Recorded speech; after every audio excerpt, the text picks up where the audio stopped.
शंकरपट हा म्हणजे बैल हा शेतकऱ्यांचा खरा मित्र आहे आणि शेतकऱ्यांचा उत्साह वाढला पाहिजे।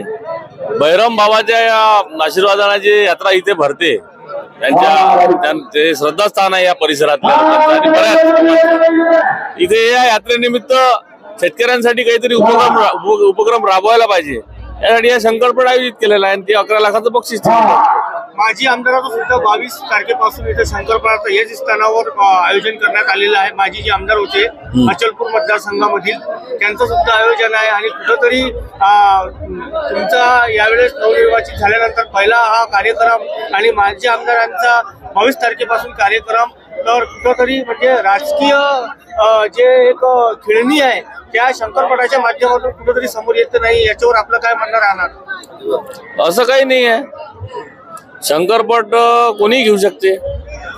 शंकरपटच नाही तर कोणतीही स्पर्धा आहे कोणीही घेऊ शकते। आता गावोगावी कबड्डी आहे, मग काय यानं घेतली म्हणून त्यानं घेतली घ्यावं नाही असं काही आहे का? मग असं नाही आहे, माझा नवा संकल्प आहे, माझी नवी इनिंग आहे आणि नवी स्पर्धा मी आयोजित केलेली आहे।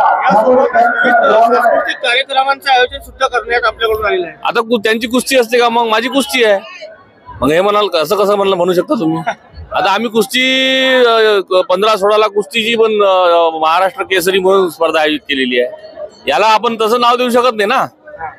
कसं आहे, इच्छा आकांक्षेचा प्रश्न आहे आणि त्या सर्वांच्या पदाधिकाऱ्यांची इच्छा होती, आकांक्षा होत्या, त्या पूर्णत्वास केल्या पाहिजे आणि शेतकऱ्यांचा कुठेतरी सन्मान झाला पाहिजे आणि या मातीत कुस्ती पण खेळली गेली पाहिजे, हा एक संकल्प होता। बैरम यात्रेबद्दल आपण नागरिकांना काय संदेश देणार? बैरम बुवाच्या दर्शनाकरिता लाखो श्रद्धाळू इथे येत आहे, त्यांच्यासाठी आपण काय म्हणणार आहोत?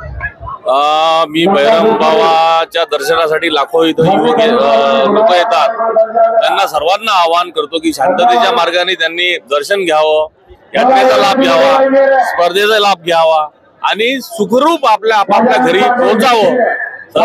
परिवार येतात, लहान मुलं येतात, सर्वांनी सुखरूप पोहोचावं हेच त्यांना आव्हान